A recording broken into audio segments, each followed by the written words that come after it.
There you go. I chose kinetic topography, looking at how readers perceive and understand kinetic type.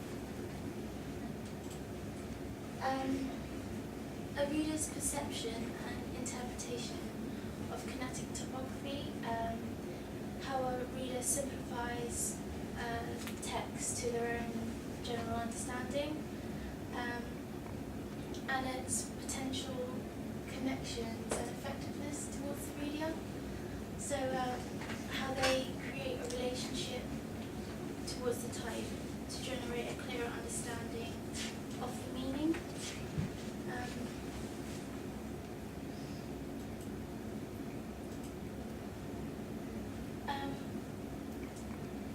The communication through letters and words have progressed over the last 500 years, with the help of public schooling,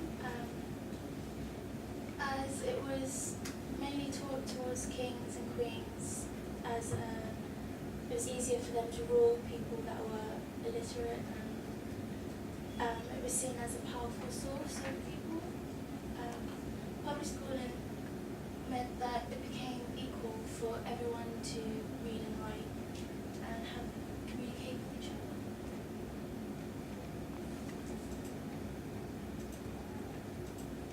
You can use the arrows and keep it to projection.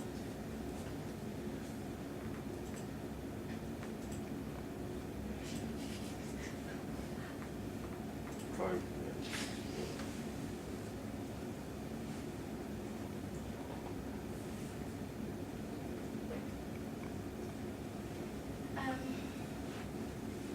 The use of, in a postmodernist view, the new digital age has caused a change in the way everyone communicates with each other.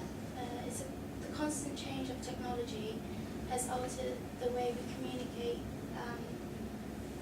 through social networking sites such as Facebook and Twitter.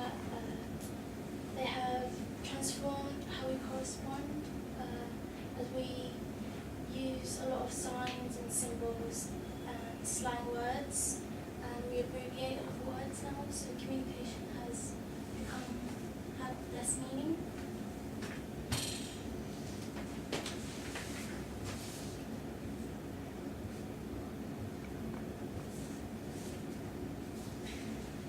The simplicity and directness of moving text take away the true meaning and understanding of information, as kinetic topography have a time limit generally, as an audience has a general time to understand and interpret in the information.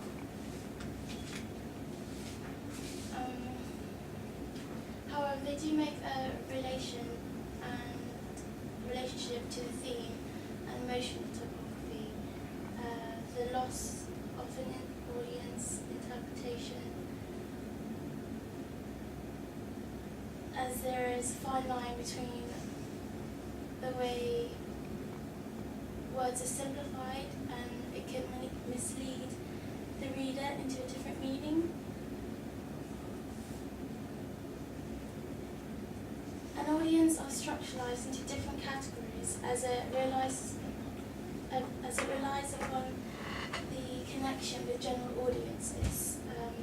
These categories have a relation between age, gender, sexual interests, and cultural differences, whichever suits an individual person. Creating connection through identifiable words hold a specific meaning to those that read it, and the use of audio also helps to create a tempo and beat, as it creates a mood for the kinetic topography, so audience can empathize with the words in relation to their own experiences.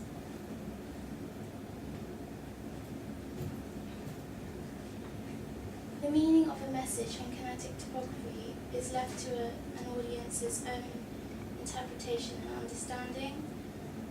Motion topography is generally simplified into several words, which is left to the reader's own interpretation, as it is hard to get an interest from the reader, so they can generally understand what it means from its contents. This process creates a connection between the printed words and the reader.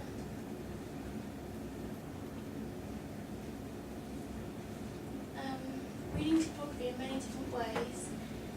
Hillman-Boomer's theory is that words are read through individual letter shapes and outlines. The ways people learn and read are individual to them. It all depends on the type of reading material they generally associate themselves with. For example, they read gossip magazines. Their reading skills are not as strong as someone that reads educational journals. It's the same relation with newspapers and books. Boomer's idea was used on peripheral vision, how we recognise letters around the centre of the word in each individual shapes of a letter.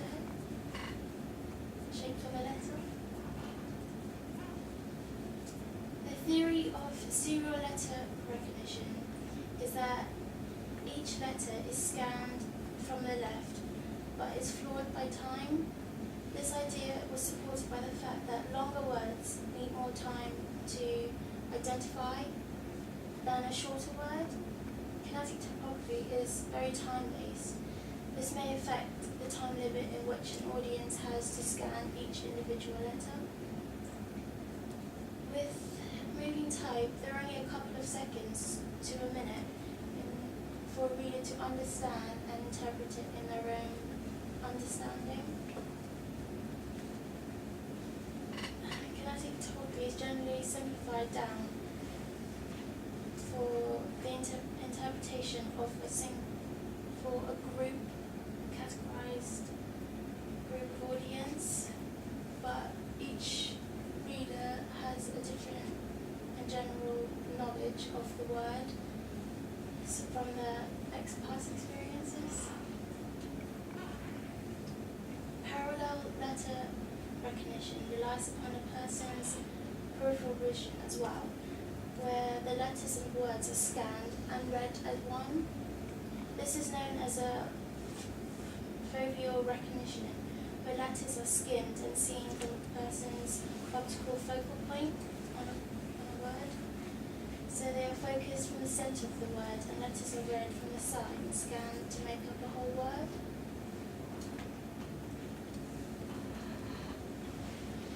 The understanding of how people perceive information is still inconclusive due to a variety of different theories.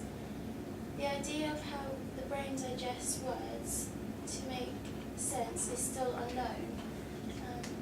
All of these theories are generated from how the eyes see and read letters. These theories involve structuralism, Boomer theory, serial letter recognition, and parallel letter recognition. They are all generating a different meaning of how we recognize and read letters.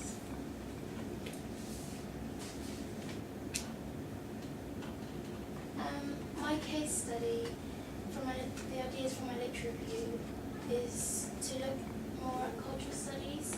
So does our upbringing and environmental surroundings affect our level of reading?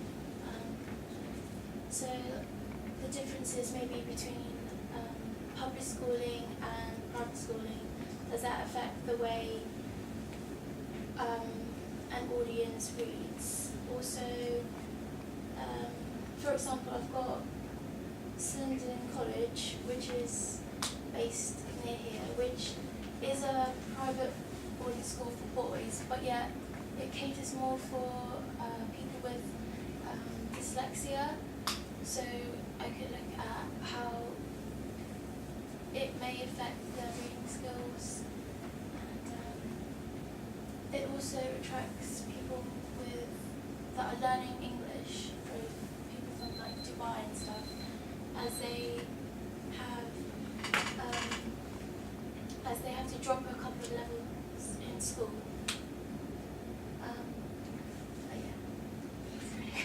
Okay, well done.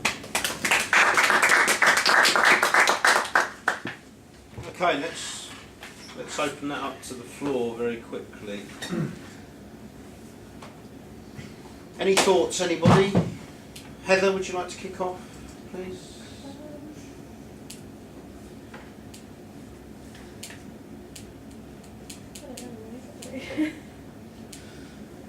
Anyone else? Jez? How are you going to work out the difference between state education and public education, Well, research-wise? there are a lot of papers on it, the effects of reading levels and culture studies. Does it become more? If you focused on media products again, and I'm always going back to the content kind of thing, it's really easy to look at demographics. Yeah, it's used all the time in, it's a key component in your pre-production of anything really. So look at which demographic are you aiming at. Think about demographics and advertising. And if you're advertising towards poverty and that demographic, and advertising towards elite kind of people, I guess, what would be the difference? Is one more colourful, one more bright, one got faster movement? I don't know, but I think it could be potentially really, really interesting. I'm just thinking McDonald's straight away. What target audience are they trying to capture? What kind of shapes, colours, movement are they going to use? I think it's quite a rich area to investigate. I was just thinking, you said people with dyslexia, and you went over the boomer thing again. Is it true that people with dyslexia struggle to identify the shapes in words, and that's why they can't read so well? Maybe you could look into does kinetic typography increase the chances of, I'll probably wording this completely wrong, but increase the chances of someone with dyslexia understanding that word? Reading success rate is what you're trying to put your finger on. There you go. Or accessibility. Or accessibility. I'm going to come in with this. It's interesting that you look at Fouvre and Fouvrian understanding of. Yeah, how would you say that word? I We were read kind from of the deciding. class, how do you say this Fouvrian. word? Okay, there you go. I think it's okay to look at Fouvre. I would certainly do it as a glancing comment, because that's, again, you're opening up a box of delights there. It's quite interesting. Obviously, Boomer is, I pretty much said look at Boomer to everybody, and everyone has, which is good, which means they've done the reading.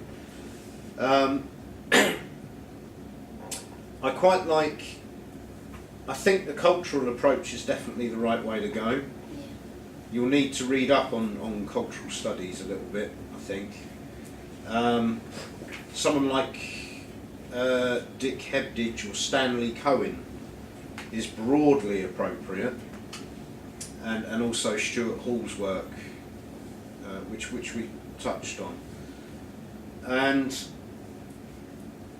I'm just trying to think whether you need to quantify it in any way. I don't think you need to really quantify it. I just think that if you came up with, I think you could certainly within your case study title just specify that you're dealing with one extreme and another extreme. You're not dealing with the grey area. I think you can just concentrate with, this is